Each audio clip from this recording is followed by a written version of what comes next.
Kaibigan dito sa Pakil, kina Calyodi at sa PLN, sa Manapak, ang magigiting ng mga kasapi ng Manapak. At ako'y nagagalak at marami tayong nakita mga kabataan na kasama natin dito kasi ito ay inyong laban.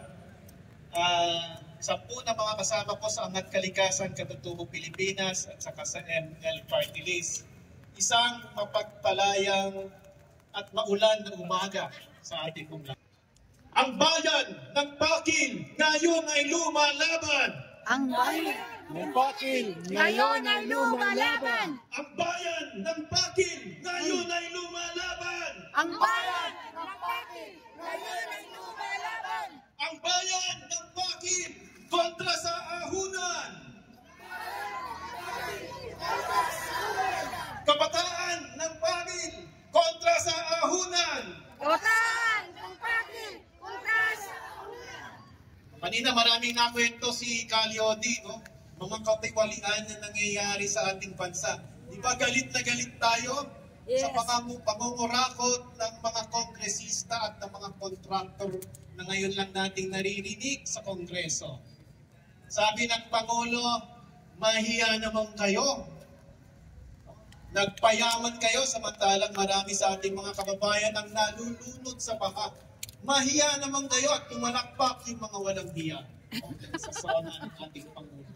Alam niyo ba na ang issue po ng ahunan ay isa rin pong issue ng katiwalian. So kung galit tayo na nagagalit tayo sa naririnig natin sa mga flood control, dapat magalit din tayo sa nangyayari dito sa Pakil. Una, bakit kahit hindi sapat ang konsultasyon, bigla na lang nagkaroon ng ahunan na? Tama? Katiwalian yun. Panahon ng pandemic, meron bang consultation? Oo, wala. Bawal magtipon-tipon.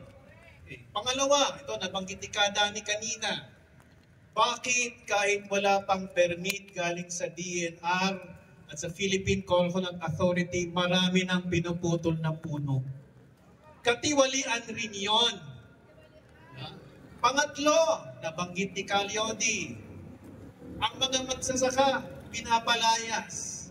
Bakit kahit wala tayong naririnig na land conversion na nanggaling sa Department of Agrarian Reform o Department of Agriculture ay pinayagan nilang palayasin yung mga magsasaka na siya ang nagbibigay ng food security sa atin dito sa Pakil, sa lalawigan ng Laguna.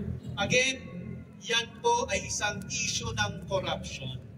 Bilang mga Kristiyano, hindi dapat tayo manahimik.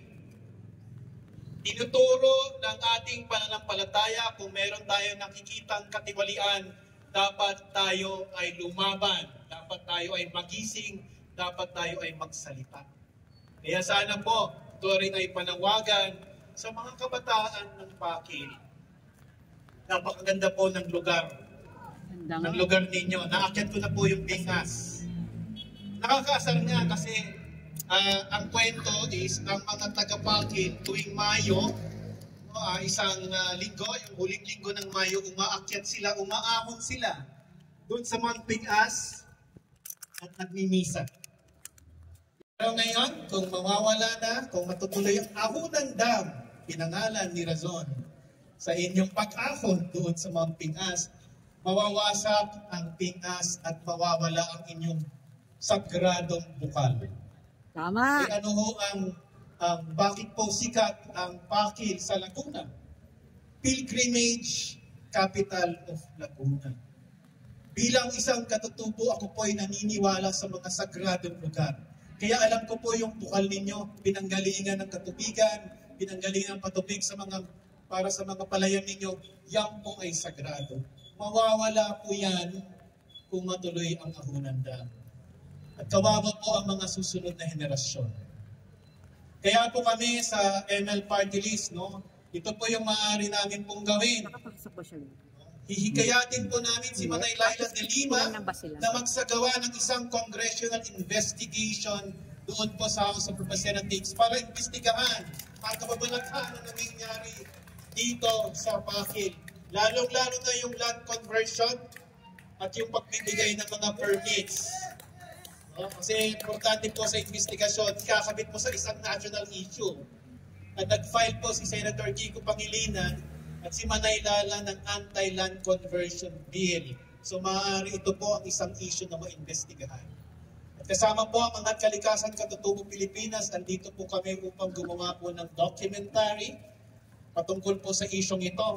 Kasi hindi lang naman po dito sa Pakil, may balak rin po dito sa Pangil. Hindi nyo pa alam, may balak po itayo na dam rin doon. No? Na gigibarin, wawasak sa kalikasan ng Pangil, ng Laguna, ng lawa natin na minamahal. Kaya muli mga kasama, maraming salamat sa pagdalo ninyo. At para ulit pahiwatig natin na tayo ay gising at lumalaban na, gusto ko ulit isigaw natin. Ang bayan ng Pakil ngayon ay lumalaban! Ang bayan ng Pakil ngayon ay lumalaban! Maraming salamat po, Akiyo, sa inyo.